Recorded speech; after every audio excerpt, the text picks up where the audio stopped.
Pasaron ya 78 años desde la gran revolución del 20 de octubre de 1944.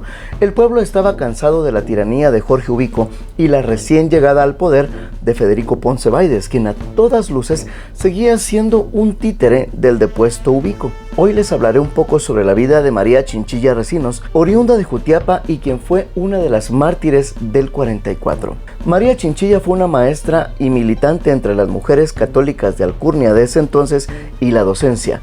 Por pertenecer a ambos mundos, tanto de las personas con un recurso económico alto y bajo, era muy respetada en ambos sectores. Y también con personalidades de la época, entre ellos esposas de los embajadores. Sin embargo, por esa misma posición que tuvo, comenzó a ser investigada y oprimida de alguna manera. Debemos recordar que Jorge Ubico odiaba a tres grupos: los intelectuales, los políticos y los poetas, porque tenían la capacidad de abrir los ojos del pueblo. También hubo grupos de la élite económica que no estuvo de acuerdo con la represión del 25 de junio del 44, en el que perdió la vida María Chinchilla y otras personas, las cuales pidieron la renuncia del dictador. Pero, ¿por qué es importante aún la marcha del 25 de junio del año de la Revolución?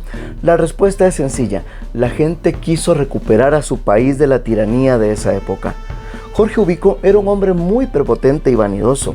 El año anterior se había inaugurado el Guacamolón, como le llamaron al Palacio Nacional, debido al color característico que tiene, y en mucha de su arquitectura quedó impresa la representación de Ubico, el número 5, debido a la cantidad de letras tanto de su apellido como de su nombre. El Palacio Nacional se transformó en una gran polémica de la época porque la gente no tenía ni para comer. Se dice que muchas personas de la clase baja que residían en la capital comían verduras podridas cada día, las cuales recogían en los mercados municipales, y los salarios estaban por los suelos, al punto que un caballo de Jorge Ubico tenía más presupuesto de alimentación que los docentes de la época.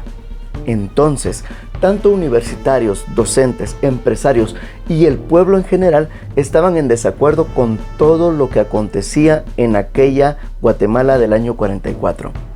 El espíritu de esta película es mostrar la humanidad y carácter de una mujer sencilla, del pueblo, que creía en los ideales más altos de la sociedad de aquel entonces y que estuvo en contra del gobierno de Jorge Ubico. Tras la muerte de Chinchilla, el magisterio hizo luto y se cambió el Día del Maestro al 25 de junio, día de su vil asesinato. Luego de ello viene la historia de la revolución del 20 de octubre, momento en que todo un pueblo se levantó para defender su patria y buscar su libertad. ¿Necesitaremos una nueva revolución para transformar a nuestro país? ¿Qué debemos hacer tú y yo para que eso suceda?